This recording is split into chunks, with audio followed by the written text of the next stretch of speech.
Good evening and welcome to the KHOU 11 digital newscast. On this Super Tuesday, the race for president tops the ballot. There are several hot state and local races. That's right. Polls closed an hour ago, and KHOU 11 News was the first to bring you the results on air. We're also joined by KHOU 11 political analyst Brandon Rottinghouse to help guide us through the results this evening. Welcome, Brandon. Thank you. Yes, welcome. I want to give you a live look now, though, at Election Central in Harris, Fort Bend, Montgomery, Brazoria, and Galveston counties. Election workers, they are in store for a busy night. And this, by the way, is the first ever joint primary election in Harris County. Republican and Democratic voters using the same polling locations. Adam Bennett joins us live, kicking off our coverage from Election Central in Northwest Houston. Adam, what have you seen so far? Well, within the last hour, Mia, since the polls closed, we've seen the first of the equipment start to make its way here to the Election Technology Center. Soon, we're expecting the votes to begin being tallied here, too. In all, there are 545 voting centers across Harris County. So the way this works is at each one of those, once every voter that was in line by 7 cast their ballot, the election judges will then shut down the sites and bring the equipment to the closest of 6 rally sites. The idea is to cut down how far they have to drive just because Harris County is so geographically huge. They'll turn in their equipment at those rally sites, and then the voting information will be transmitted through a secure line here to the Elections Technology Center. And here where we are is where it will be tabulated. In fact, in just a minute, we're going to be able to go get some video inside the central count area. No ETA on when all of the votes will be tabulated, but officials here are expecting it to be a long night, but we will be here for all of it. We'll send it back to you. Minute by minute, hour by hour. We'll see how it plays out in the vote count tonight. Adam Bennett, thank you. Hoping all goes smoothly.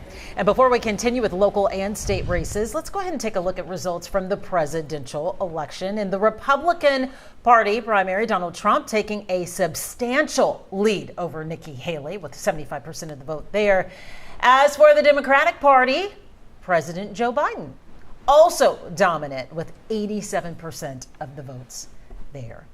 Now to your local races. One of the hotly contested local races is for Harris County District Attorney, incumbent Kim Ogg, hoping to be elected to a 3rd term this year. Here's the deal and the intrigue. She must first get past a man she actually hired, former Assistant DA Sean Tier, who decided to take on his old boss in the Democratic Party. Let's take a look at the preliminary results so far.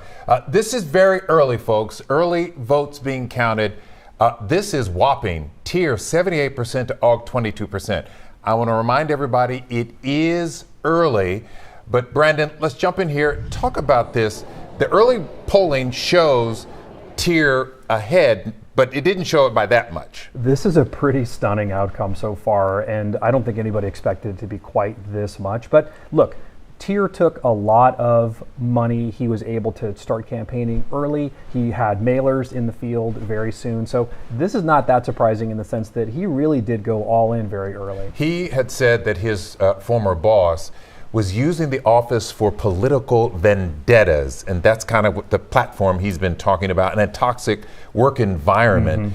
Do you think that's resonating with voters, or do they even understand what he's talking about? I think that they do. I think that's the hook for a lot of Democratic voters. They saw the battle with Judge Hidalgo as being something that they didn't want to see. They didn't want that Democratic Party infighting, and it really turned a lot of them off. But then you add on to that a layer of office incompetence. People looked at what was happening in terms of cases being followed through with and some of the hiring decisions. These things then were just sort of icing on the cake. And so if you go to his website, sorry Mia, you could see Tier claims that they're losing a lot of people in that office because of the environment created, he says, by Kim Ogg. Yeah, and I think that's a lot of what people are responding to. Let's backtrack a little bit, though. These are early voting numbers, right? So these are all of our early voting numbers, 78%. Traditionally, when someone has an overwhelming amount of the vote with early voting being tabulated, Are they usually the winner? They usually are. We've seen about 2/3 of people vote early in Texas elections, and usually Harris County follows that. So this is really a pretty good chunk of the votes. The thing is, like I said, this is really a symptom of early campaigning. If you can get your voters out early, then that's going to be where you get these big numbers. Now, of course, it could change, but this is a pretty tall task to move over. Right. Well, let's see what the mood is like right now. Jason Miles joins us from Kim Ogg's headquarters tonight. Looks like she has a tall hill to climb here, Jason. To say the least, guys, that this is Giant Texas Distillers on the east end, where Kim Ogg would like to perhaps pop some champagne later tonight, but it is not looking good, at least preliminarily, based on those first voting totals coming in. In fact, the young lady speaking to the crowd now, asking him to get pepped up, stay focused on the task at hand, and remember the last 8 years that Kim Ogg has delivered as DA, saying at least we can celebrate that tonight. I'm not sure if she's conveying any mood behind closed doors, where the DA is currently watching results with a few close friends and staffers.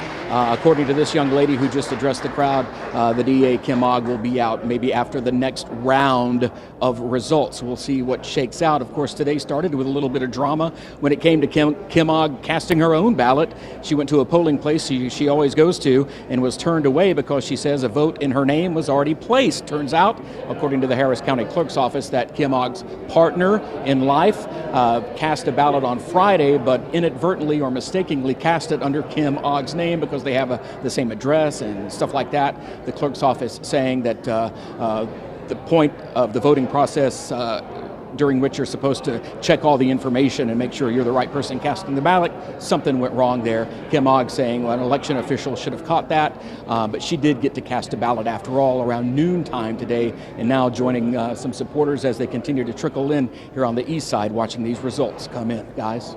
All right, Jason, thank you. Matt Doherty has been covering Sean Tier. He joins us now with the latest from a camp that has to be happy early. Matt? Yeah, certainly a very different mood here. I would describe it as jubilant. You take a look over there, you can see the candidate as he's taking some pictures with some of his supporters when those first round of numbers, those early voting numbers came out. I mean, it was just rounds of applause. Everybody's screaming, everybody very excited now. The word that we're hearing out here now is that it's going to be very difficult, if not impossible, for District Attorney Kim Ogg to come back with the lead that he has right now. We're expecting the candidate to be speaking at the podium in just a few minutes, so we're going to listen in on that and hear what he has to say and some of his thoughts. But yeah, like I said, very, very different mood here. Lynn? Matt Doherty, thank you so much. You were talking earlier, Matt was just saying that it seems almost impossible, even as early, I mean, the polls just closed an hour and 7 minutes ago, that it seems almost impossible that a two-term incumbent can lose. Yeah. It's surprising to see, but this is what happens when you run afoul of the Democratic Party. They really did come out in force against Kim Ogg. I think it also shows how much power Alita Hidalgo has. She was definitely the instrument here that was the driving force behind trying to oust Kim Ogg, and obviously that bad blood spilled over into the election, and Sean Tier seems like he's in good space. All right, so far so good, thank you. All right, off to our next race of high interest, talking about at the federal level, Sheila Jackson Lee trying to retain her seat in the U.S. House as she faces a challenge from former Houston City Council member Amanda Edwards. The results so far, it looks like Sheila Jackson Lee is faring well with 62% of the vote over Edwards and Robert Slater. Anieli Ruiz has more from Jackson Lee's election headquarters tonight. Good evening, Anieli. Hey guys, that's right. We are actually at her watch party here in the East, and a lot of excitement here. You know, when we first got here, a little bit tense. I felt like a little bit, people were just anxious to wait for those results. You know, they said this was going to be a very close race between Edwards and Sheila Jackson Lee, but it looks like, just like you mentioned, Sheila Jackson Lee is taking the leads. So people are very excited, happy. They've mentioned it a few times on the microphone. People have been cheering a little. We have seen so far Commissioner Ellis is here offering his support, and as well as a few other local politicians that are here. But again, these are still early voting results, but they're all very excited here. You know, when we talked to her earlier today, she said she was visiting as many polls as she could. She visited over a dozen, tried to talk to as many voters as possible. She has been in the seat since 1995, so her name ID definitely does help in all of the work she's been doing, of course, in the community. But we're going to be here all night. We're going to be waiting for her when she arrives and hear her remarks. We'll send it back to you guys in the studio. All right, Aniele with Sheila Jackson Lee's camp. Thank you. Stephen Goen joins us now live from election headquarters for former City Council member Amanda Edwards. Stephen? A lot of excitement in this room tonight. This is the watch party for Amanda Edwards. Moments ago, the candidate did show up. We can see her just over my shoulder here. We're going to pan over just a little bit. We can see Amanda Edwards talking to some of her constituents and supporters. She addressed them earlier tonight. She welcomed them to this event. She said that she is going to make some remarks later on in the night once we get some more results in this race. But the big question today is, can Amanda Edwards, upset Sheila Jackson Lee, who has been in the seat for nearly 3 decades? We spoke to Amanda this morning. She said that she wants to see change in this district, and she hopes she can be that change. She had a very busy day today. She had over a dozen campaign stops where she was talking to voters to see if she could get them to vote for her. A lot of excitement here, as I said before. We're going to try to get Amanda for an interview as soon as we can, but for now, we are just watching her talk to these constituents and feeling the excitement in the room. Back to you. Early, very early, Stephen Goen at Amanda Edwards' campaign. Thank you. Even though it is early, Professor Rottinghouse, I have to ask, any surprises here that she would take the lead with early voting? I was a little surprised. I thought it'd be pretty close. Amanda Edwards raised a lot of money. She was a very aggressive campaigner. I think, the fact that Sheila Jackson Lee ran for mayor and didn't have a great showing definitely put some tarnish on her candidacy. But I think what we're seeing tonight is that don't bet against Sheila Jackson Lee in her district because they still love her. Well, she has the name ID and 30 years of experience. Doesn't hurt either. It makes a big difference. And honestly, I think the sort of sense that experience matters is really critical here. You see a lot of people who vote on that reason because that's how you accrue power in the U.S. House, and she's on that track. I know that we spoke last week, and the polling had Jackson Lee and Edwards about 5% apart. This is like almost 30% apart. Again, it is early. Do you think Edwards has a shot? I think it'll close, but I don't think that at this point, given those numbers, that it's going to be able to overcome it. The election turnout machine Sheila Jackson Lee has is pretty good, so it's hard to say that you're going to see a lot of voters come out to support Amanda Edwards. All the years that we've covered Sheila Jackson Lee, other than the mayor's race, I've never seen her in a close race. Yeah, and we're not seeing that tonight. But I think that's because she has those connections. Those relationships matters, and that's exactly why we're seeing her win. As we heard, Rodney Ellis is there tonight as well in her support. We'll see if it holds up. All right. Moving on to our next race, talking about the Texas Senate seat. Republican Ted Cruz, we're just learning just into the newsroom, confirming a victory here for obvious reasons. You can see 88% of the vote. The other 2 candidates in the running here with just 6%, him dominating, winning, and declaring that win tonight. All right, not a surprise there. Let's take a look at the results in the Republican Party tonight. We mentioned Ted Cruz in the lead. Democrats view Cruz's seat as a potential pickup in November. Marcelino Benito joins us with more on that part of the story. Marcelino? Well, guys, Democrats nationally keeping a close eye on this Democratic primary. Take a look at the map. Right now, it's a good old-fashioned thumping. Congressman Colin Allred taking care of business so far in the state. You see a whole lot of teal. That's the color that represents him on this map. Right now, we are at 47% of the vote being tabulated, or that's come in so far. And Colin Allred sits at about 65.3% of ballots cast. His opponent, State Senator Roland Gutierrez, he's currently at 15.4%. That is a huge gap. Again, only 47% of votes counted. Still votes out there, but we'll have to see if he can close that gap. Let's see how Colin Allred is getting this huge lead early on. Well, he's doing it in these major centers. Harris County, he's winning 69% of the vote there. In Dallas, he represents the Dallas area. 80% of the vote, I should say, there. San Antonio, this was a bit of a surprise when I was talking to Professor Rottinghouse earlier. This is Bexar County. This is the area that Gutierrez really represents, and not really making an imprint there in his own district. 49% of the vote going to Colin Allred. Now, we should note we are starting to see some purple pop up here on the map. Purple represents State Senator Gutierrez. And he's starting to win in places like Uvalde. Not a lot of votes there. Uvalde County, obviously the site of that mass shooting. That's really what boosted his name recognition, State Senator Gutierrez recognition across the state. He's winning counties along the border, but not by huge margins. So we'll have to wait and see if he can make a comeback, somewhat of a comeback here as the votes come in along the border. But we'll have to wait and see. Again, earlier in the night, we told you that the magic number that we're all watching is 50%. If one of these candidates gets over 50%, there is no runoff. Right now, Colin Allred well on his way to avoiding that. He's at 65.3%. If that sticks, then no runoff, and he will be the one to face off with Senator Ted Cruz come this November. Guys? All right, Marcelina Benito with that breakdown. Thank you so much. Now this, House Speaker Dade Phelan is facing his toughest re-election yet. A number of Republican leaders have come out against Phelan and in support of his opponent, David Covey, that is, following the impeachment trial of Attorney General Ken Paxton. Our sister station, WFAA in Dallas, caught up with him earlier today. I tell Ken, best of luck in the future. Dan Patrick? He's got a rough road ahead of him. Well, he's got a trial coming up. He does have a trial coming up. He may have more than one coming up. Several. What about Dan Patrick? Dan,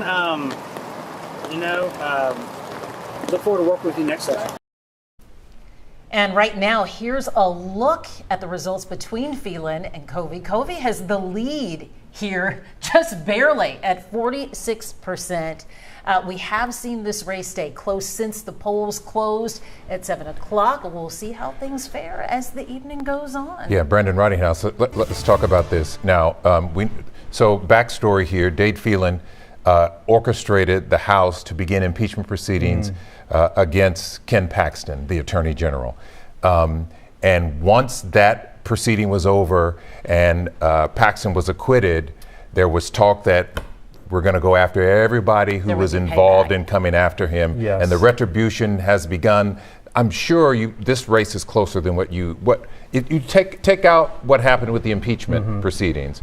This race is very close. It's very close. It would never have been this close if you hadn't had Ken Paxton making a round. You haven't had Donald Trump weighing in on this race. Millions of dollars spent. This is going to be one of those races that may go down in history where we see an incumbent speaker lose in a primary in their own party. The last time that happened was 1973. Whoa. So it's a rare event. And the fact that this is happening is, I think, exactly as you said, part of this revenge tour that the very far right has been trying to enact. And tonight, across the country, across the state, they're winning handfuls of races, but this is the big plum. Yeah, right. if Phelan is going to win, it looks like it's going to be tight.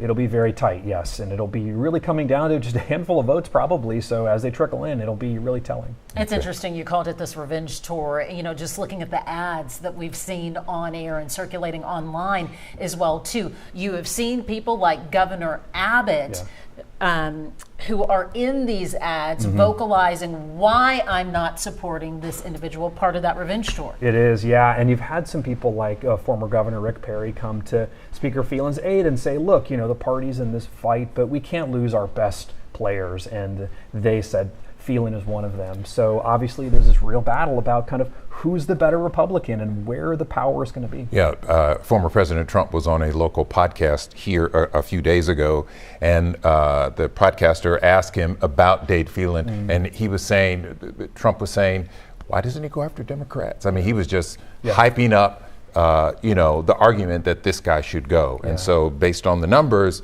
that kind of campaigning has been effective. It has been. And what's interesting is that Dade Phelan basically delivered on everything Republicans wanted. He got them abortion legislation. He got them caste legislation. And so here we are fighting about small things. But, Democrats and Republicans can disagree on this. But Phelan committed the sin of putting Democrats in committee chair positions, which has been historically key, but that's exactly right. When you kind of run against them, you're going to run up against some very powerful Republicans, and that's where we are. Very insightful. Professor Ridinghouse, thank you so much. You'll be with us this evening. And we have you covered as the results continue to come in. You can text the word VOTE to 713-526-1111 so you can follow along. We'll see you back here shortly on the TV side, that is, at 9:30 tonight.